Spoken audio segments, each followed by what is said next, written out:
That's what I was waiting for, and it has come at last. Yes, the French president has confirmed that the attack in Nice was carried out by IS activists, IS bastards. So at last, the bastards of Allah have struck again. The dogs of Allah have struck again. And still, the leaders, the global leaders of the West are saying this has nothing to do with Islam. Are they afraid of Islam? Is that what it is? The whole Europe is reeling in fear of Islam. Is that what it is? Otherwise, what is stopping them from saying this has hell of a lot to do with Islam? Well, if it is a strategy to control the recruitment of terrorists by the IS and other terrorist organizations, then I'm saying it is not working. It's about time we should divide our strategy into different camps.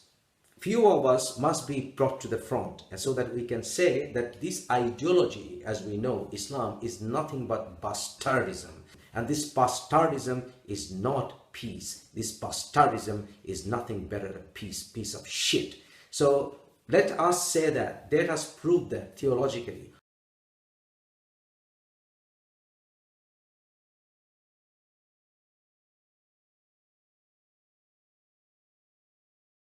But terrorism, 9/11 for instance, according to classical Islamic law, is classified as hiraba, which carries the death penalty. Well, jihad is not the same as a militant perspective. Jihad just means the use of proportional force, which exists in most cultures, just war doctrine. Terrorism is something else. Terrorism is the arbitrary targeting of the innocent in order to place pressure on governments, which is something that doesn't have origins in Islamic culture or ethics and comes out of the French Revolution and certain 19th century anarchist movements that use terrorism. Its adoption in the Muslim world is very recent and is an expression of westernization. But terrorism, 9/11 for instance, according to classical Islamic law, is classified as hiraba, which carries the death penalty. So there isn't really an issue. The problem is people in the West don't know who speaks for Islam, and in most cases they don't even think that they should ask.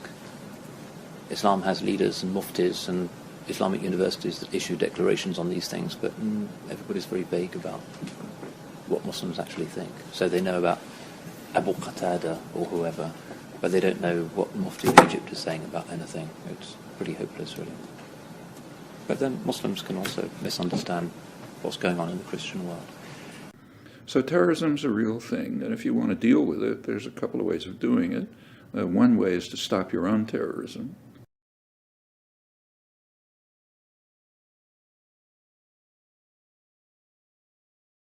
So terrorism's a real thing, and if you want to deal with it, there's a couple of ways of doing it. One way is to stop your own terrorism.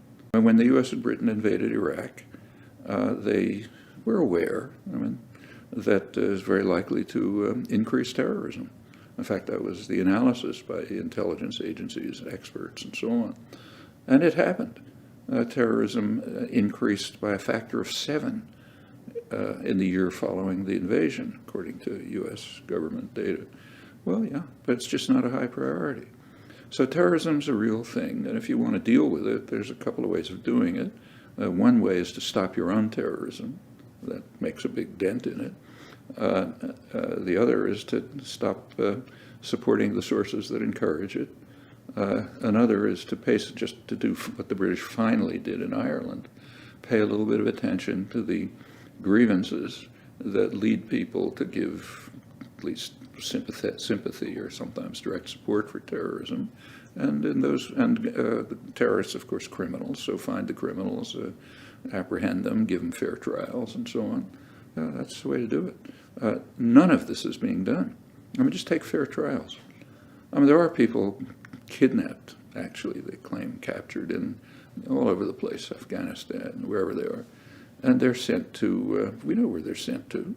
They're sent to Guantanamo, Abu Ghraib, Bagram, and so on, where they're tortured brutally, and that creates terrorists.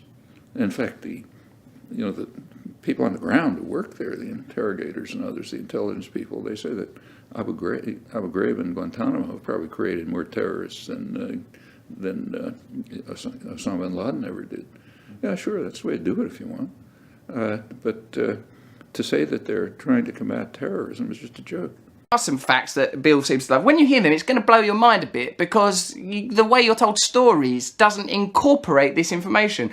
Did you know that only 2% of all terrorist attacks were committed by Islamic groups or individuals? Like, I can't get my head around that because I can't think what the other 98% are because I never hear those stories about Buddhist or Christian attacks. I know somebody in England who told me an extraordinary story about how when he was only 14 years old, living as a non-Muslim in a part of England far from me, had a dream of a beautiful man who wore a green turban and had a smiling face, and when this teenager woke up he felt that there was still some kind of interesting fragrance in the room, and he read and he read and he realized that it was Sayyidina Muhammad sallallahu alaihi wasallam, and he became Muslim and is now Hafiz of Quran, even though he's convert to Islam. How that happened in his dream, this is part of the alam al-arwah, the secret world of the spirit consciousness, strange things that happen to people in sleeping or half-waking states, and Allahu A'lam as to how that works. But in Allah's generosity, anybody, even the likes of us, can hope one day to be pulled with Allah's net out of our dunya and given something better, inshallah.